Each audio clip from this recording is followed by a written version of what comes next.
Hello everyone, welcome back to my channel. Chris Rock is easily considered one of the best comics in history. Beside his on-stage talent and iconic delivery that established his fame, Rock's career boast a myriad of accomplishments that would make any non-comic Hollywood star envious. He's won 4 Emmys and 3 Grammys. He's hosted the Academy Award twice and is responsible for the popular sitcom Everybody Hates Chris per biography. That's not to mention his successful foray in drama like Top 5 and Fargo. Considering his accomplishments and his household name, it's hard to imagine there was a time when Rock was afraid of his career. After leaving SNL and after his follow-up sketch comedy in Living Color was cancelled, Rock labored away to make a name for himself. One incident during this time was particularly harrowing for Rock, a moment he considers to be the low point in his career. While headlining a show, the audience went nuts for another comedian. The opening act, it was rising star and Martin Lawrence, and while he recovered and eventually became a star through his historic HBO special Bring the Pain per Britannica, Rock has journeyed on a rocky road throughout his career in both his professional and personal lives. Here's a tragic real-life story of Chris Rock. Chris Rock dealt with bullying as a kid, growing up in Bedford, Stuyvesant, Brooklyn, attending an all-white school. Rock's bullying experience began in 2nd grade and lasted until high school, where he eventually dropped out during 10th grade. He said during an interview with Oprah, in an appearance on the Howard Stern show, he called those years a horrible existence and related them to Tim Robbins' experience in the Shawshank Redemption. He was regularly called the N-word and had to endure beatings. He also hinted at sexual assault but did not go so far as to label it rape. Rock said that he discovered one of his former bullies working as a security guard on his movie set, a bully who used to shake Rock upside down to steal his money. Rock said the bully appeared ashamed and acknowledged him politely, aware that the man's embarrassment along with having to watch Rock enjoy his stardom was punishment enough. During an appearance on Inside the Actors Studio, Rock claimed that those years were formative for him and credited his bullies' abuse to his drive for success and his wit via WebMD. In his stand-up special, Tambourine, Rock decried coddling in modern parenting and believed that most people who are successful have dealt with bullying at some point, since adversity prepares them for adulthood. After reading Walter Isaacson's Steve Jobs, Rock was convinced that the founder of Apple was once bullied himself. Chris Rock's father passed away in 1989 when Rock was 23 years old. When Rock dropped out of high school in 10th grade, his plans were to get his trucking license just like his father, he told Gayle King during a CBS interview. Although his father did not witness the height of his success, he was able to introduce him to Eddie Murphy at the start of his career, per Rolling Stone. In an interview with CBS, Rock said his dad was funny and dependable and his philosophy in life could be summed up to, there's no such thing as early, there's such on time and late. There's just on time and late. Rocky said that losing his father hardened him in other emotional situations, referencing a scene in Annie Hall where a nihilistic Woody Allen questions the meaning of the universe. Rock said his father's death made him question worrying about mundane things via Rolling Stone. When your dad dies, you know you are alone, he said. Speaking to Oprah, Rock said his father's death made him realize he was taking things too seriously. Everything except death. Rock finds himself modeling his parenting methods after his father's when it comes to punctuality, along with other small details. However, he admits his father's methods are mostly inapplicable toward his daughters, since his father was mostly preoccupied with keeping Rock from getting inadvertently arrested in their Brooklyn neighborhood, per CBS. Chris Rock received a breakthrough into comedy when he was invited onto the cast of Saturday Night Live in 1990. His castmates included SNL titans and lifelong friends Adam Sandler, Chris Farley, and David Spade. However, Rock was the only black cast member on the show in 4 years, the last being Denitra Vance, who left in 1986 according to Showbiz Sheet. With his unique position, Rock was constantly pigeonholed as legendary comedian Eddie Murphy's successor, but the two comics had completely different styles and Rock felt the sketch comedy show never played to his strengths. Additionally, his ideas were sidelined and the roles he was given were stereotypical. He was asked to play a Ubangi tribesman, which Rock said felt racist since he was the only black actor, according to his interview with the podcast WTF life with Mark Maron via Upro. The newer sketch comedy show In Living Color provided Rock with the opportunity to broadcast his comedic style compared to SNL. In Living Color was blacker, and he wanted to be in place where he no longer had to translate the comedy he wanted to do. When Rock made his plans to join In Living Color, known to SNL producer, he was formally fired, ending a 3-season career. Unfortunately for Chris Rock, he plans to project his true comedic voice on a competing sketch comedy show were short-lived. He only appeared in 6 episodes when In Living Color was suddenly cancelled, according to Showbiz. Cheat sheet. During Adam Sandler's monologue on SNL in 2019, Rock joked about his abrupt post-SNL failure, singing, "I was fired by NBC. Then I went on In Living Color. 3 weeks later, they took it off TV. After that failed stint, Rock entered a transition period of sort until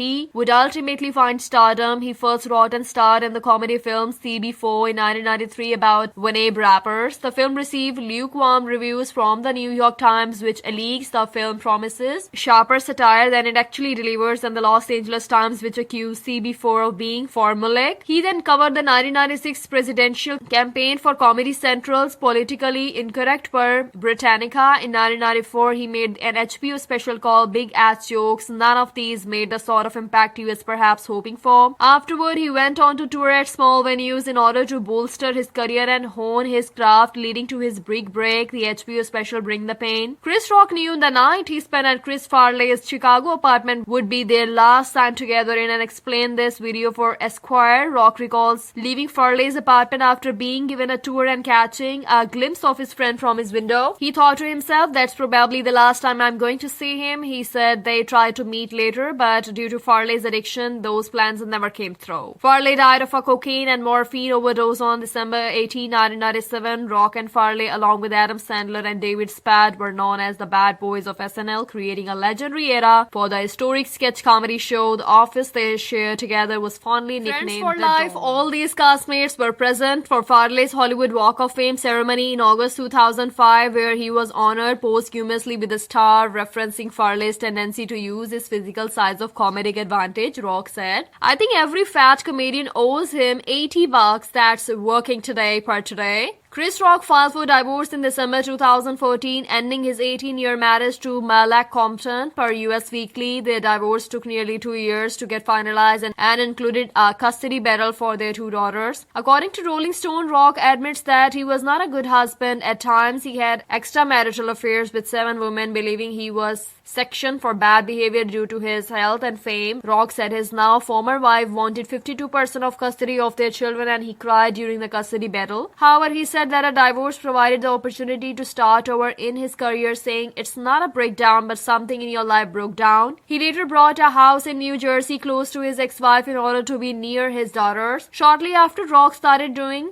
bits during his shows concerning the separation, which included faulting himself for his relationship's failure and observing how much his ex-wife hated him, but eventually stopped talking about his marriage, noting, "It's not fair. I have a mic. She does not." In his Netflix special, Tambourine, Rock detailed their circumstances that led to the divorce, including a porn addiction. He said watching a lot of porn numbed him towards sexuality, which led to poor social communication, which he called sexual autism. In 2014, Chris Rock skipped ahead of the cultural zeitgeist when it came to race relations in Hollywood months before the Oscar So White campaign gripped the industry and wrote an essay in The Hollywood Reporter about being black in the entertainment industry. The magazine described his chosen topic as Hollywood's third rail, but it feels prescient in hindsight. Rock labels Hollywood a white industry and accuses them of hiring the same black actors consistently while not giving others a way in. He bemoans the lack of black men hired for management roles, alleging that these opportunities are usually given to black women with Ivy League backgrounds. He also says that black-led films are scrutinized to a degree that white majority films are not, and black actors are always hired deliberately and never on a short list with white actors. In the essay, Rock relates a time when he wanted a role in the 2004 film Starsky and Hutch, but was only offered the opportunity to play Huggy Bear, despite the fact that the story was fiction and could have easily incorporated non-white actors in other leads. At the BET Awards in 2019, he made a joke at Juicy Smollett's expense, saying Smollett was a face of light skin, joking that if he had Smollett's skin color, Rock would have taken over Hollywood by now. Chris Rock began therapy after testing himself for Asperger's, according to an interview in The Telegraph. Instead, he was diagnosed with non-verbal learning disorder, which affects one's ability to understand non-verbal communication and notice visual patterns. Per the Child Mind Institute, his diagnosis made him realize that the disorder affected his behavior in relationships. In the past, wherever he received personal criticism, he just figured it was because he was a celebrity and assumed people misunderstood who he truly was. He now realizes that he is responsible for how others view him. The diagnosis also led him to seeking therapy, which involved sessions 7 hours a week. It allowed him to confront childhood trauma that had long remained dormant. During an appearance on the Howard Stern show, Rock said he suffered from big ego, low self-esteem. His self-worth stems from his work as a comedian off the stage. However, Rock struggles with the idea of deserving attention or affection. In an interview with Gayle King on Sirius, Rock said that he's forgiven his bullies and assumes his bullies have learned from those mistakes to be good people. Chris Rock's mother, Rose, was once diagnosed with cancer. To make matters worse, it coincided with his divorce negotiations. She received treatment at Sloan Kettering in New York, which was on the same street as his divorce lawyer. I thought that was the most evil street in the world, he told Rolling Stone. His mother stayed with him in the same New Jersey home he bought after his divorce while he took care of her. He said he prayed that his daughters were at their mother's in case their grandmother died. Thankfully, she recovered. Ross Rock published a book with HarperCollins titled Mama Rock Rules, 10 Secrets for Raising a House Full of Successful Children. In an interview with the New York Daily News, Rock said her son's sense of humor began as a defense mechanism. His small stature made him vulnerable to teasing, so he used comedy to gain an upper hand. She once believed he would become a writer, noting that he used to load papers for the Daily News while his father served as a driver. In an interview with the New York Times, Chris Rock laments the collapse of a Bob Altman project, Hands on the Hard Body. He was keen on shooting and was excited for his part, but the plans were halted by Altman's untimely death. The same happened to his role as Jimmy Olsen in Tim Burton's ill-fated 1998 Superman Lives project, which would have starred Nick Cage as the titular character. Rock had even done a costume fitting and was shown models for the set by Burton himself, who Rock admired. Some projects never saw the light of day. Rock once pitched a talk show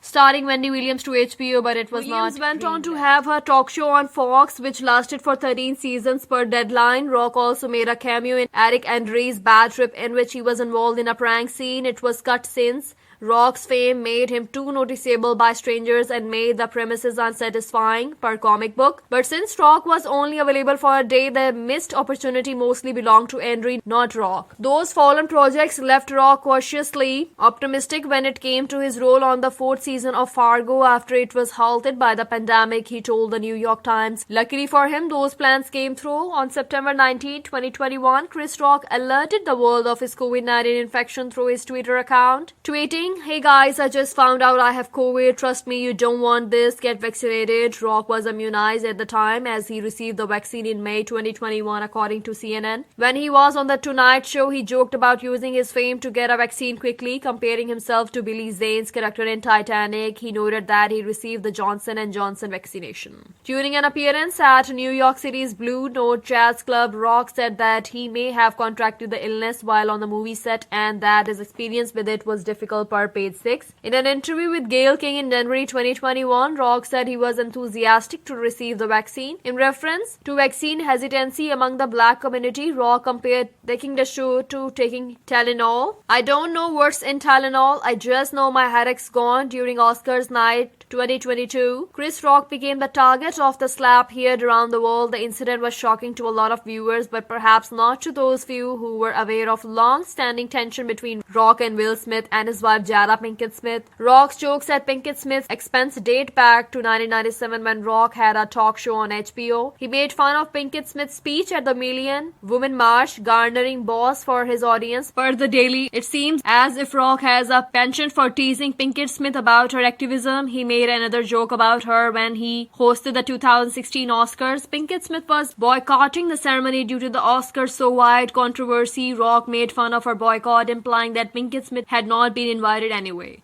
What's surprising is that Rock and Pinkett Smith were co-stars when they voiced characters in the popular and lucrative Madagascar franchise. However, they have not worked together since 2012. But showbiz cheat sheet, Rock also has a history with her husband Will. Rock appeared on an episode of The Fresh Prince of Bel-Air playing a female character who Will must take out on a date. But today, during an appearance on The Late Show with David Letterman, Rock joked about having to compete for roles with Will Smith, saying to the camera, "Will Smith, don't you have enough?" Thanks for watching everyone. Please like, share, comment.